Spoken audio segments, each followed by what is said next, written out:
ಪೂರ್ಣಾಗಣ್ಯ ಗುಣೋದಾರ ಮೂರ್ತೆಯೇ ಪುಣ್ಯಕೀರ್ತೆಯೇ ನಮಃ ಶ್ರೀಪತೆಯೇ ಭಕ್ತದತ್ತ ಸ್ವಾನಂದ ಮೂರ್ತೆಯೇ.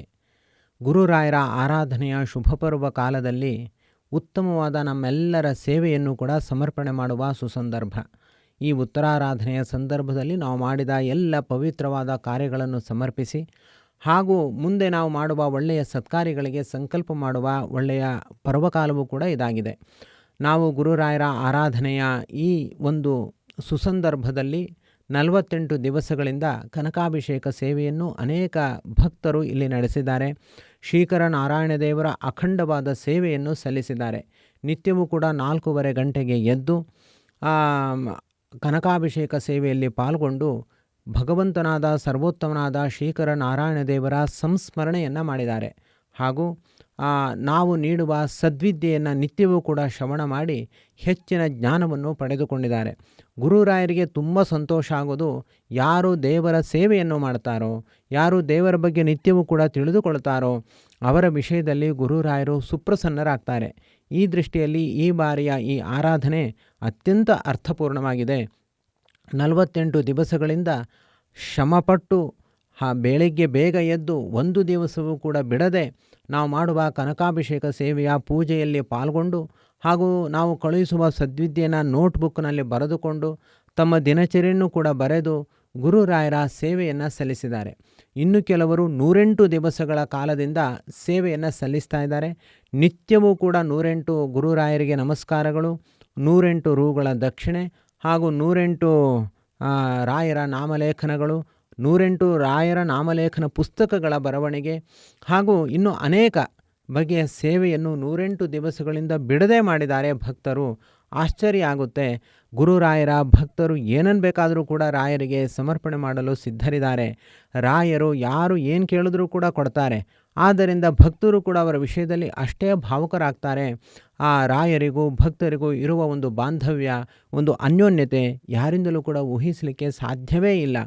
ಈಗಿನ ಸಮಾಜದಲ್ಲಿ ಏನಾದರೂ ಆಸ್ತಿಕ್ಯ ಪ್ರಜ್ಞೆ ಉಳಿತಿದೆ ಅಂತಂದರೆ ಅದು ಕೇವಲ ಗುರುರಾಯರಿಂದ ಅಂತ ನಾವು ಧೈರ್ಯವಾಗಿ ಹೇಳ್ಬೋದು. ಗುರುರಾಯರು ಎಲ್ಲರಿಗೂ ಕೂಡ ಅತ್ಯಂತ ಹತ್ತಿರದವರು. ಯಾರು ಏನು ಕೇಳಿದ್ರೂ ಆ ಕ್ಷಣದಲ್ಲೇ ಉತ್ತರವನ್ನು ಕೂಡ ನೀಡ್ತಾರೆ. ಈ ನಿಟ್ಟಿನಲ್ಲಿ ಭಕ್ತರು ಕನಕಾಭಿಷೇಕ ಸೇವೆಯನ್ನು ಮಾಡಿಸಿದ್ದಾರೆ. 500ಕ್ಕೂ ಹೆಚ್ಚು ಮಂದಿ ಕನಕಾಭಿಷೇಕ ಸೇವೆಯಲ್ಲಿ ಪಾಲ್ಗೊಂಡಿದ್ದಾರೆ. ಹಾಗೂ ಅನೇಕರು 108 ದಿವಸಗಳ ಕಾಲದ ಸೇವೆಯನ್ನು ಸಲ್ಲಿಸಿದ್ದಾರೆ.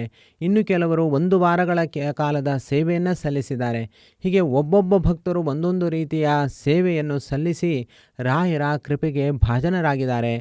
ನಾವು ಕೂಡ 48 ದಿವಸಗಳ ಕಾಲದ ಈ ಸೇವೆ ಭಕ್ತರ ಪರವಾಗಿ ಸಲ್ಲಿಸಿ ಅದನ್ನು ಸಮರ್ಪಣೆ ಮಾಡುವ ಒಂದು ಪರ್ವಕಾಲವೂ ಕೂಡ ಇದಾಗಿದೆ. ನಿತ್ಯವೂ ಕೂಡ 216 ನಾಣ್ಯಗಳಿಂದ ಕನಕಾಭಿಷೇಕ ಸೇವೆ ಹಾಗೂ ಸಹಸ್ರ ಪುಷ್ಪಗಳಿಂದ, ವಿವಿಧ ಪುಷ್ಪಗಳಿಂದ ನಿತ್ಯವೂ ಕೂಡ ಸಹಸ್ರ ಪುಷ್ಪ ಸೇವೆ ಹಾಗೂ ಶ್ರೀ ಲಕ್ಷ್ಮೀದೇವಿಯರ ಚಿಂತನೆ, ಶ್ರೀಕರ ನಾರಾಯಣ ದೇವರ ಚಿಂತನೆ ಇದೆಲ್ಲವೂ ಕೂಡ ಸಾಂಗೋಪಾಂಗವಾಗಿ ನಡೆದಿದೆ. ಎಲ್ಲರಿಗೂ ಕೂಡ ಒಂದು ಜ್ಞಾನವನ್ನು ಪಡೆದ ಒಂದು ನೆಮ್ಮದಿ ಇದೆ. ನೆಮ್ಮದಿ ಅಂದ್ರೇನು, ನಿಜವಾದ ಜೀವನ ಅಂದ್ರೇನು ಎಂಬುವಂತಹ ಅರಿವು ಉಂಟಾಗಿದೆ. ಅದೆಲ್ಲವೂ ಕೂಡ ಗುರುರಾಯರು ತಮ್ಮ ಗ್ರಂಥಗಳಲ್ಲೇ ಬರೆದಿಟ್ಟಿರುವ ಒಂದು ಜ್ಞಾನದ ಒಂದು ಲೇಷದ ವಿಚಾರ ಅಷ್ಟೇ. ಇನ್ನೂ ಹಲವಾರು ವಿಚಾರಗಳು ಕೂಡ ಇದರಲ್ಲಿ ಇದೆ. ಇಂತಹ ಪರಮ ಪವಿತ್ರವಾದ ಈ ಪರ್ವಕಾಲದಲ್ಲಿ ಆ ಗುರುರಾಯರ ಈ ಸೇವೆಯನ್ನು ನಾವೆಲ್ಲರೂ ಕೂಡ ಭಕ್ತಿ ಶ್ರದ್ಧೆಗಳಿಂದ ಈ ಉತ್ತರಾರಾಧನೆಯ ಪರ್ವಕಾಲದಲ್ಲಿ ಸಮರ್ಪಣೆ ಮಾಡೋಣ. ಉತ್ತರಾರಾಧನೆಯಲ್ಲಿ ರಥೋತ್ಸವ ನಡೆಯುತ್ತೆ. ಗುರುರಾಯರನ್ನು ರಥದಲ್ಲಿ ಕುಳ್ಳಿರಿಸಿ ಕೋಟಿ ಕೋಟಿ ಭಕ್ತರು ಅವರಿಗೆ ಜಯಕಾರವನ್ನು ಹೇಳುತ್ತಾ ಉತ್ಸವವನ್ನು ಮಾಡ್ತಾರೆ. ಅಲ್ಲಿ ಗುರುರಾಯರು ತಾವು ಯಾವುದನ್ನೂ ಕೂಡ ಸ್ವೀಕಾರ ಮಾಡಲ್ಲ. ತಮ್ಮ ಹೃದಯದಲ್ಲಿ ಇರುವಂತಹ ಶ್ರೀಕರ ನಾರಾಯಣ ದೇವರಿಗೆ ಅದೆಲ್ಲವನ್ನು ಕೂಡ ಸಮರ್ಪಣೆ ಮಾಡ್ತಾರೆ. ಅಂತಹ ಶ್ರೀಕರ ನಾರಾಯಣ ದೇವರಿಗೆ, ಲಕ್ಷ್ಮೀನಾರಾಯಣ ದೇವರಿಗೆ ನಾವು ಆ ರಥಾರೂಢರಾದ ಗುರುರಾಯರ ಹೃದಯ ಗುಹಾ ನಿವಾಸಿಗಳಾದ ಶ್ರೀಕರ ನಾರಾಯಣ ದೇವರ ಪಾದ ಕಮಲಗಳಲ್ಲಿ ಇದೆಲ್ಲವನ್ನು ಕೂಡ ಬಂಗಾರದ ಹರಿವಾಣದಲ್ಲಿ ಇಟ್ಟು ನಮ್ಮೆಲ್ಲರ ಸೇವೆಯನ್ನು ಕೂಡ ಇಟ್ಟು ಭಕ್ತಿಯಿಂದ ಸಮರ್ಪಣೆ ಮಾಡೋಣ.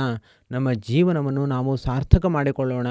ಹಾಗೂ ಮುಂದಿನ ದಿವಸಗಳಲ್ಲೂ ಕೂಡ ಇನ್ನಷ್ಟು ಹೆಚ್ಚಿನ ಸದ್ವಿದ್ಯೆಯನ್ನು ನಾನು ಪಡೆದುಕೊಳ್ತೇನೆ. ನಾನು ನಿರಂತರ ದೇವರ ಸ್ಮರಣೆ, ದೇವರ ಧ್ಯಾನವನ್ನು ನಾನು ಮಾಡ್ತೇನೆ. ಹಾಗೂ ನನ್ನ ದಿನಚರಿಯನ್ನು ತುಂಬ ಅಚ್ಚುಕಟ್ಟಾಗಿ ನಾನು ಮಾಡಿಕೊಳ್ತೇನೆ ಎನ್ನುವಂತಹ ಸಂಕಲ್ಪವನ್ನು ಕೂಡ ಮಾಡೋಣ. ಗುರುರಾಯರಿಗೆ ಖಂಡಿತ ಸಂತೋಷ ಆಗುತ್ತೆ. ಅವರು ಸುಪ್ರಸನ್ನರಾಗೇ ಆಗ್ತಾರೆ, ಸಂಶಯವೇ ಇಲ್ಲ.